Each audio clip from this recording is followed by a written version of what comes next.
Hello फ्रेंड्सসকল तुलुमनी kitchen ब्लगলৈ সকলোকে স্বাগতম জনাইছো।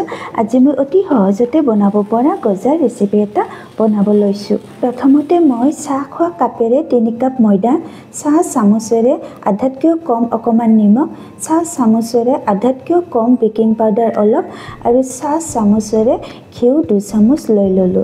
ঘিউৰ জেগাত আপোনালোকে ৰিফাইন তেলো ইউজ কৰিব পাৰে। এতিয়া গোটেইখিনি মই ভালদৰে মহাৰি মিক্স কৰিম যাতে গোটেইখিনি ভালদৰে মিক্স হৈ যায়। এয়া চাওক ময়দাখিনি এনেকৈ আঙুলিৰ মাজত মহাৰি মিক্স কৰিব, তেতিয়া ধুনীয়াকৈ মিক্স হৈ যায়। এনেধৰণে মহৰাটো কিন্তু বহুত ইম্পৰ্টেণ্ট হয়।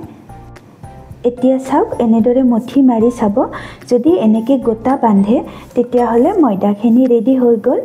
আৰু যদি গোটা নাবান্ধে আৰু অলপ ঘিউ বা ৰিফাইন দি ভালদৰে মিক্স কৰি ল'ব। এতিয়া মই অলপ পানী দি ময়দাখিনি মুঠি ল'ম। পানীখিনি নৰ্মেল লৈ লৈছোঁ, বেছি দেৰিকৈ ময়দাখিনি মুঠিব নালাগে, জাষ্ট মিক্সাৰখিনি একেলগ কৰিব লাগে।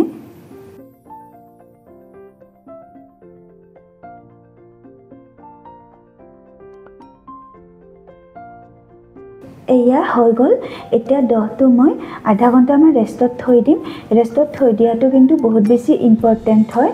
এইফালে মই চুগাৰ চিৰাপখিনি বনাই লৈ ল'ম। চাহ খোৱা কাপেৰে 2 কাপ চেনি লৈছোঁ আৰু একেটা কাপেৰে 2 কাপ পানী লৈ লৈছোঁ।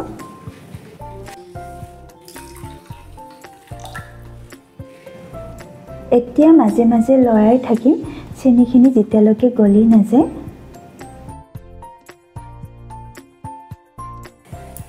এয়া চেনিখিনি গলি গ'ল। এতিয়া গেছৰ ফ্লেমটো ল' কৰি থৈ দি দিম।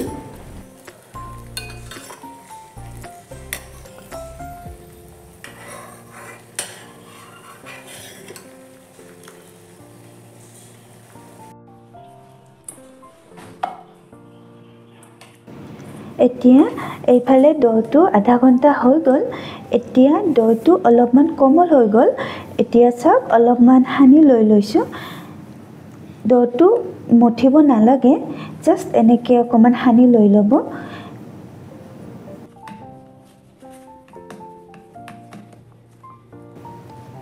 এতিয়া এনেকৈ আঙুলিৰে চেপি বহলাই লৈছোঁ। আঙুলিৰে চেপিলে তেতিয়া লেয়াৰবিলাক বেছি ভালকৈ বনে। এতিয়া মই এই ধৰণে সমানকৈ আঙুলিৰে চেপি বহলাই ল'ম।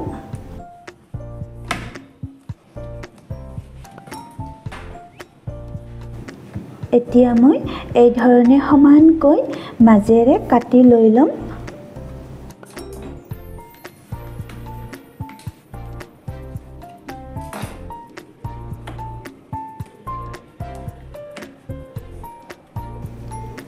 আৰু এবাৰ এনেকৈ সমানকৈ চেপি আঙুলিৰে বহলাই দি সমানকৈ কাটি লৈ ল'ম।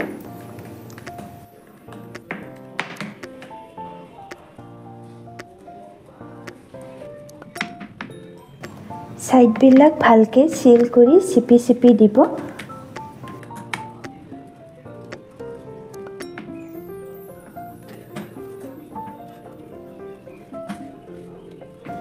এইটো চেম প্ৰচেছত মই 7-8 বাৰমান কৰিছোঁ, তেতিয়া লেয়াৰটো বেছি ভাল হৈ উঠে।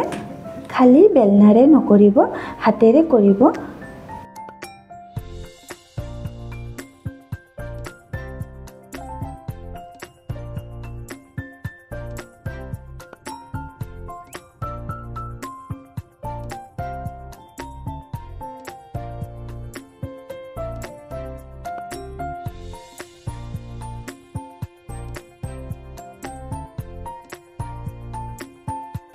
এতিয়া মই পিচ কৰি কাটি লৈ ল'ম। পিচবিলাক আপোনালোকে যেনেকৈ ভাল পায় তেনেকৈ কাটি ল'ব, কিন্তু বেছি ডাঙৰকৈ নাকাটিব, কাৰণ তেলত ফ্ৰাই কৰিলে ডাবল হৈ ফুলি যায় আৰু ভিতৰ ফালে নিসিজিবও পাৰে।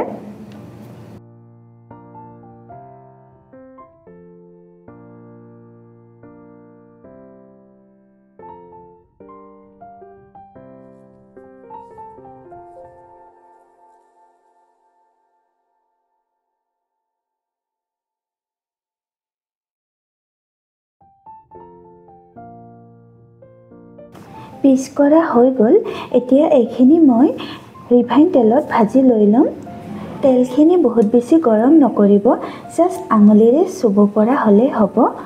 কাৰণ বেছি গৰম হ'লে গজাকেইটা তেলত দিয়া লগালগ ওপৰৰ ভাগ ৰঙা হৈ যায়, ভিতৰত নিসিজে। গেছৰ ফ্লেমটো একদম ল'ত ৰাখিব। এইফালে চুগাৰ চিৰাপখিনিও হৈ গ'ল। চুগাৰ চিৰাপখিনি হৈছে নে নাই এনেকৈ আঙুলিৰে চাব।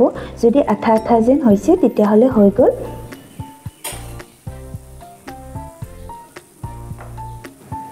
গজাখিনি মাজে মাজে ইলুটি শিলুটি কৰি থাকিব, তেতিয়াহে গজাকেইটা চাৰিওফালে সিজি উঠিব।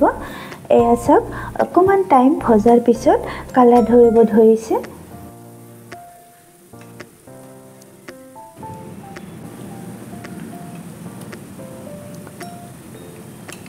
এয়া গজাখিনি হৈয়ে গ'ল। এইখিনি ফ্ৰাই কৰাত মোৰ প্ৰায় আধা ঘণ্টামান লাগিলে।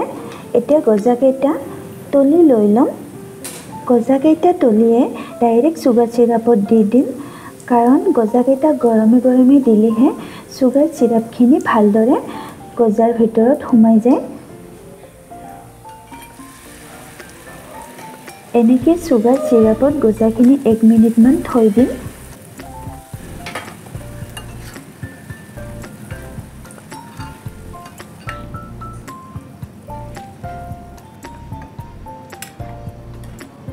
এয়া 1 মিনিট থৈ দিয়া হৈ গ'ল। এতিয়া গজাকেইটা তুলি ল'ম। এইখিনি সময়ত গজাকেইটা খুব সাৱধানে তুলিব লাগিব, কাৰণ কোমল হৈ থাকে। যেতিয়া অলপ ঠাণ্ডা হৈ যায় তেতিয়াহে টান হৈ উঠে।